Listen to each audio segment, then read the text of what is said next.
us now is National Association of Wholesaler-Distributors CEO and President Eric Hoplin. Eric, thanks very much for being here this morning. Morning. I thought that was a really critical point that Lydia just made, that if this happens, you're going to see shipping costs go up, oil prices go up with the new you've got to divert these boats.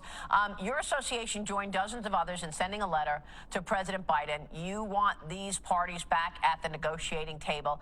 Tell us about that. Have you heard back from President Biden, and give us your standpoint in terms of what the impact of a potential strike would be? Well, look, as we are approaching the Christmas holiday, there are an enormous amount of goods that are coming and flowing to the United States. As Lydia was reporting, they're going to have no option but to stay offshore. She was talking about if you shut down for one day, that the ports are going to remain closed for 3 to 5 days. That looks like an impact of about $3.7 billion to the American economy every single day. So every $3.7 billion a day. Yeah, and so the clock will start ticking. That's the bad news. What the good news is that America's wholesale distribution industry, we're ready for problems like this in the supply chain. So, you know, they're trying to stock up in the warehouses. They're re-diverting supplies maybe to the West Coast and doing some other things. But that's just designed to be a temporary measure.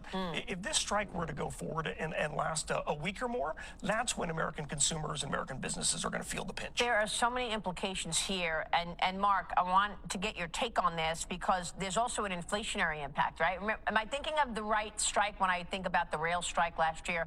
Right before the holidays, they were threatening to go on strike. I know they didn't. At the end of the day, Biden intervened. But when we were talking about that rail strike, that caused more inflationary talk, and oil prices went up. And Biden eventually intervened. Now, the question is, does he have a compelling reason to really intervene this time, given the fact that he was essentially popped out of this next election, yeah, right? Sure, yeah. So, but Eric, I want to talk a little bit about, obviously, the union workers. They want more pay. So I think it's 77% over the course of 6 years. Which is a pretty good raise, if you ask me. That's really good. By the way, the rail unions got what they wanted. So that was also adding to inflation. I'm thinking about the inflation potential spike, a double spike here, because we're talking about the Fed saying, oh, yeah, it's almost where we want it. But we could have another spike. But go ahead. Sorry. Yeah, we definitely another spike. But so the other issue is every single industry out there is leaning on AI and automation to drive efficiency, to drive productivity. And one of the things the union is shooting for, they want to protect workers and prohibit all automation, from automated cranes to the front gate. The front gate. Is that reasonable? Look, the unions are calling automation a cancer. But if you look around the globe, America's ports are the least efficient on the planet.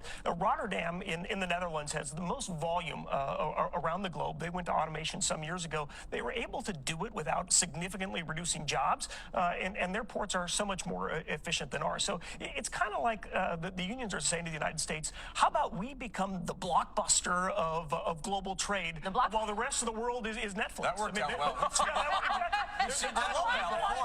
We saw that movie before. What a terrible ending. And so that's the thing, too, Eric. These workers at some point have to realize they've got to start doing things for the industry for once. Oh, my God.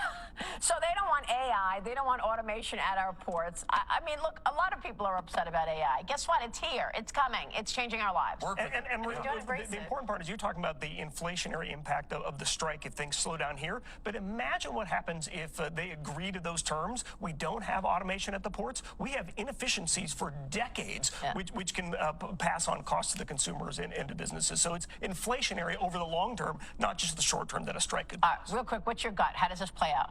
I think at the end of the day, they're too unreasonable here. They've got to come to the table. They've got to negotiate. All right, Eric, great to get your take. Thank you so much, sir.